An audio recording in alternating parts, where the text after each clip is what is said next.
საფრანგეთში მომხდარი ტერაქტის გამო დაწყებულ სოლიდარობის გლობალურ კამპანიას საქართველოს შეუერთდა. სოლიდარობის აქცია მე ვარ შარლი ებდო დღეს თბილისშიც გაიმართა. აქციის მონაწილეებმა 7 იანვარს სატირულ ჟურნალ შარლი ებდოზე განხორციელებული ტერორისტული თავდასხმის შედეგად მოკლული 12 ადამიანის გამო მწუხარება ყვავილებით და სანთლების დანთებით გამოხატეს, რითიც დაღუპულთა ხსოვნას პატივი მიაგეს.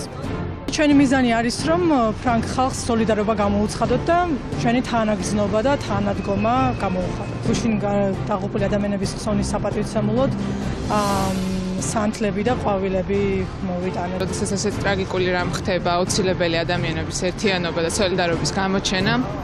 მგონია, რომ ეს არ არის მარტო საფრანგეთის პრობლემა, ეს არის ბევრი გლობალური პრობლემა, მათ შორის ჩვენი ქვეყნისთვისაც, რადგან სიტყვის თავისუფლების შეზღუდვა დღეს საკმაოდ აქტუალურია, მით უმეტეს ესეთი ძალადობრივი ფორმით როცა ხდება, აუცილებელია რომ ერთად ვიდგეთ და ერთად გავაპროტესტოთ, გამოვიჩინოთ სოლიდარობა. ყველა ქვეყანა მზად უნდა იყოს, მაგრამ ეს ცოტა რთული სათქმელია, როდესაც ხდება ის, რაც მოხდა 11 სექტემბერს, იქ სადაც ყველას გვეგონა მანამდე რომ ყველაზე დაცული სივრცე იყო, ეს პასუხია იმაზე, რომ აბსოლუტური დაცვა და გარანტია არ არსებობს, თუმცა რა თქმა უნდა, სახელმწიფოს უსაფრთხოება, უშიშროების სამსახურების მთავარი ფუნქცია სწორედ ის არის, რომ მაქსიმალურად შესაძლებლობის ფარგლებში აცილებული იყოს ასეთი რისკები.